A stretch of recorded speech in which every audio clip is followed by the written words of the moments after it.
जय श्री राम भक्तों स्वागत है आपका हमारा चैनल देववाणी में। भक्तों, आपको हमारी कथाएं कैसी लगती हैं हमें कमेंट करके ज़रूर बताएं। भक्तों, हमारी कथाओं को लाइक अधिक से अधिक करें, इन्हें शेयर करें और हमारे चैनल को अधिक से अधिक सब्सक्राइब करें। भक्तों, आपसे एक गुजारिश है, हमें इंस्टाग्राम पर फॉलो करें जिसका लिंक डिस्क्रिप्शन में दिया गया है। तो चलिए शुरू करते हैं आज की कथा।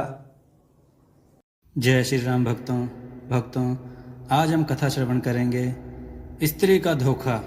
आइए कथा श्रवण करें। किसी नगर में एक धर्मपरायण राजा राज्य करता था। उसका अपने प्रजा के प्रति बहुत वात्सल्य था।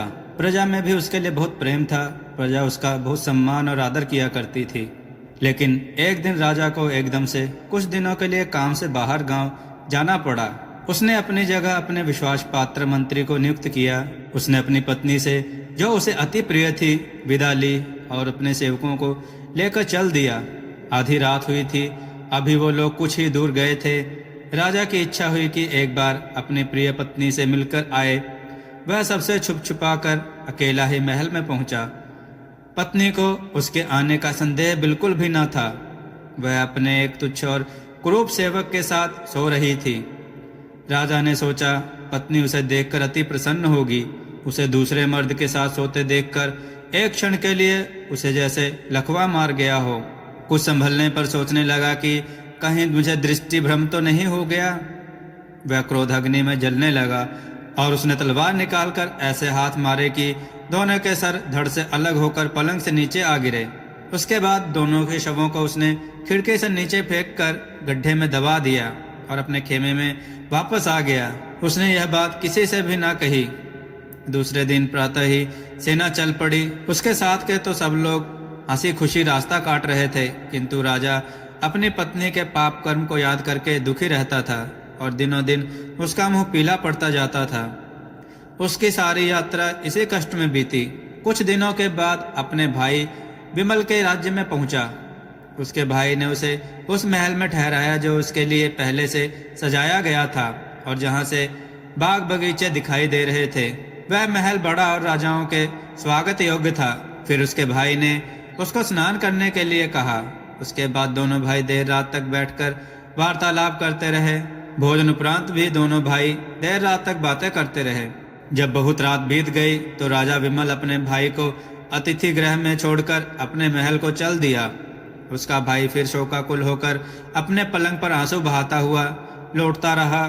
भाई के सामने वह अपना दुख छुपाए रहा, लेकिन अकेला होते ही उस पर वही दुख सवार हो गया और उसकी पीड़ा ऐसे बढ़ गई जैसे उसकी जान लेकर ही छोड़ेगी।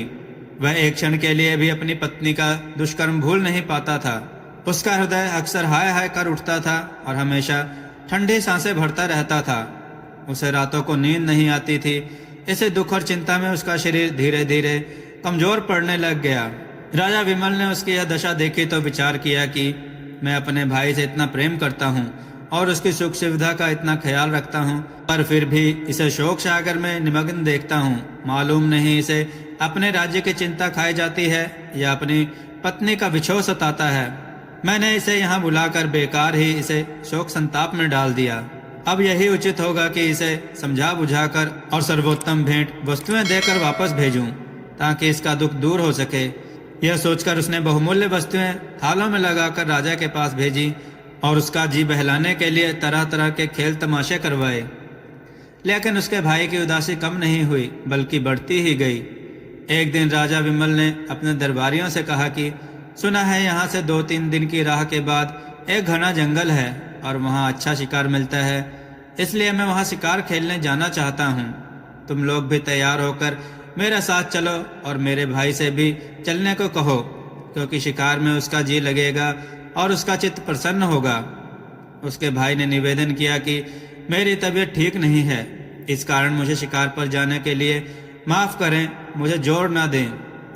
राजा विमल ने कहा, अच्छी बात है, अगर तुम्हारा यहीं रहने को जी चाहता है तो रहो, लेकिन मैं तैयारी कर चुका हूँ। मैं अपने मित्रों के साथ शिकार के लिए जा रहा हूँ। राजा विमल के जाने के बाद उसके भाई ने अपने निवास स्थान के द्वार अंदर से बंद कर लिए और एक खिड़की पर जा बैठा।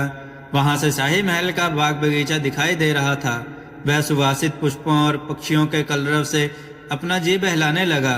लेकिन मकान और बाग की शोभा से जी बहलाने पर भी उसे अपनी पत्नी के दुराचार की कचोट बनी रहती।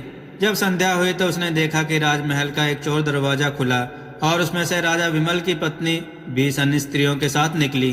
वे सब उत्तम वस्त्रों और अलंकारों से शोभित थीं और इस विश्वास के साथ कि सब लोग शिकार पर चले गए हैं, बाग में आ गईं। वह खिड़की में छुपकर बैठ गया और देखने लगा कि वे क्या करती हैं।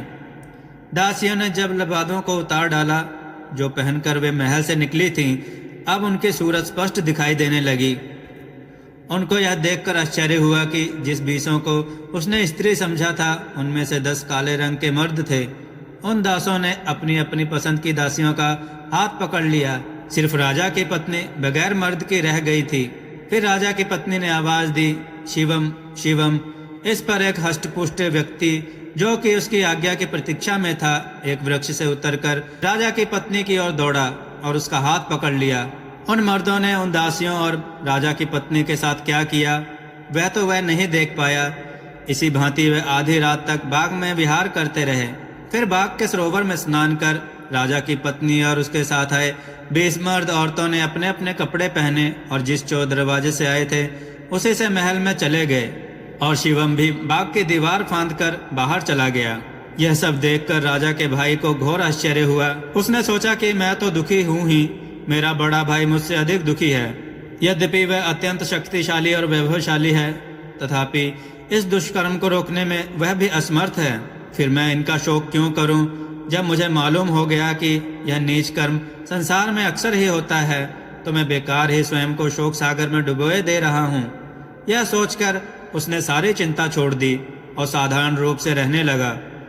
पहले उसकी भूख मिट गई थी, अब वह जाग गई और वह नाना प्रकार के स्वादिष्ट व्यंजन मांगकर खाने लगा और संगीत नृत्य आदि का आनंद लेने लगा।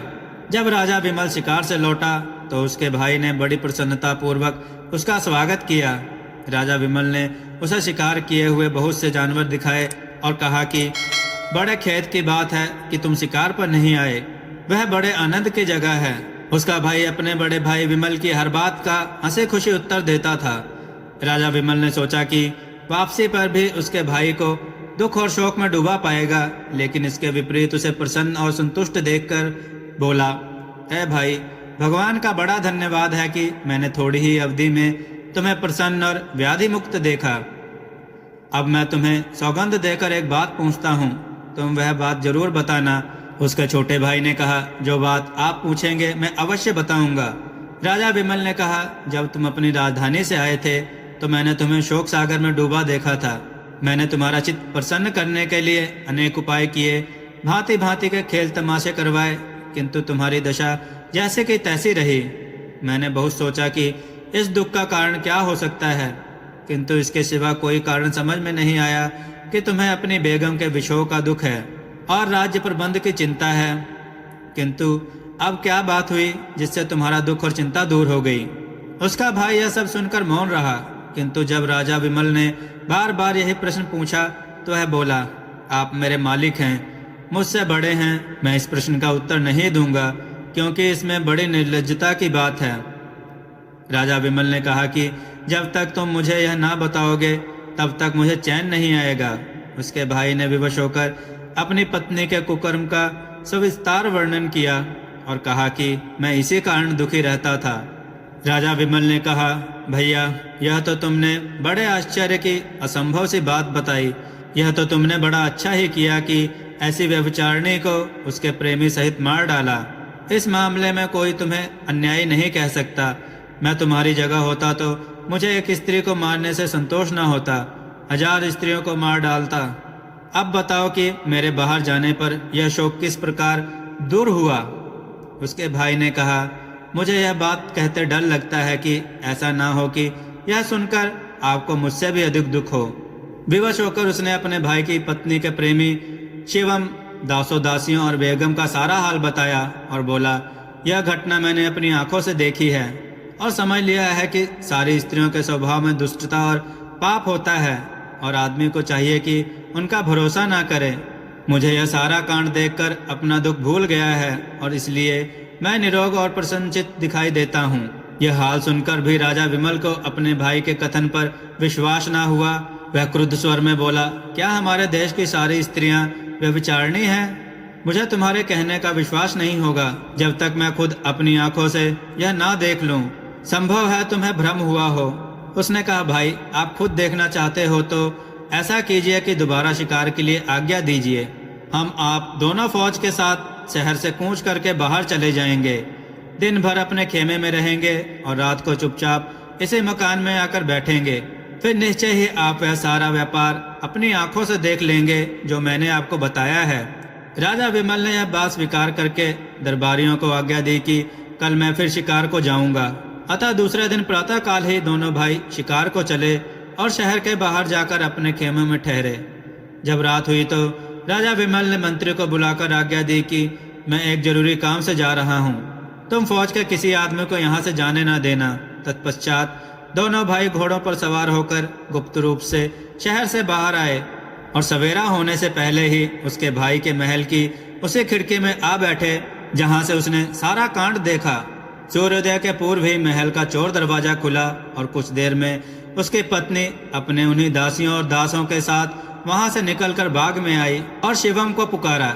यह सारा हाल जो ना कहने योग्य है ना सुनने के देखकर राजा विमल अपने मन में कहने लगा कि हे भगवान, ये कैसा अनर्थ है कि मुझ जैसे महान नृपति की पत्नी ऐसी व्यभिचारिणी हो। तब फिर वह अपने भाई से बोला कि यह अच्छा रहेगा कि हम इस क्षणभंगुर संसार को, जिसमें एक क्षण आनंद का होता है तो दूसरा क्षण दुख का होता है, छोड़ देते हैं और अपने देशों और सेनाओं का परित्याग करके अन्य देश में शेष जीवन काटेंगे और इस घृणित व्यापार के बारे में किसी से कुछ नहीं कहेंगे। उसके भाई को यह बात पसंद नहीं आई, किंतु अपने भाई की अत्यंत दुखी दशा देखकर उसने इनकार करना ठीक ना समझा और बोला, भाई साहब, मैं आपका अनुचर हूँ और आपकी आज्ञा को पूर्ण रूप से मानूंगा, लेकिन मेरी एक शर्त है। जब आप किसी व्यक्ति को अपने से अधिक इस दुर्भाग्य से पीड़ित देखोगे तो अपने देश को लौट आओगे। राजा विमल ने कहा, मुझे तुम्हारी शर्त स्वीकार है, लेकिन मेरा विचार है कि संसार में किसी मनुष्य को हमारे जैसा दुख नहीं होगा। तब उसने भाई से कहा, थोड़ी सी ही यात्रा करने पर आपको इस बात का पता अच्छी तरह से चल जाएगा। अतः वे दोनों छुपकर एक सुनसान रास्ते से नगर से बाहर की ओर चले गए। दिन भर चलने के बाद रात को एक पेड़ के नीचे लेटकर सो रहे थे। दूसरे दिन प्रातःकाल वे वहां से भी आगे चले और चलते चलते एक मनोरम वाटिका में पहुंचे जो एक नदी के तट पर बनी हुई थी। इस वाटिका में दूर दूर तक घने और बड़े बड़े वृक्ष लगे थे। वहां एक वृक्ष के नीचे बैठकर वे सुस्ताने लगे और बातचीत करने लगे। थोड़ी ही देर हुई थी कि वहां एक संपन्न व्यक्ति आया। उसने अपने बक्से में से एक स्त्री का वध किया हुआ सर निकाला। यह देखकर दोनों भाइयों ने उससे उसकी कहानी पूछी। तब उसने बताया कि उसकी पत्नी पिछले कई सालों से अपने प्रेमी से मिलने जाती थी, इसकी वजह से उसने उसका वध कर दिया। यह जानकर उन्हें पता चला कि वे ही नहीं दुखी हैं, संसार में हर कोई दुखी है, सब अपने अपने कर्मों से दुखी हैं। इसलिए वे दोनों अपने अपने राज्य लौट गए और अपनी अपनी रानियों को बाहर निकाल दिया और खुद मिलकर राज्य पर शासन करने लगे। भक्तों, आपको यह कथा कैसी लगी हमें अपने कमेंट में जरूर बताएं। जय श्री राम। भक्तों हमें इंस्टाग्राम पर अवश्य फॉलो करें, जिसका लिंक डिस्क्रिप्शन में दिया गया है। जय श्री राम।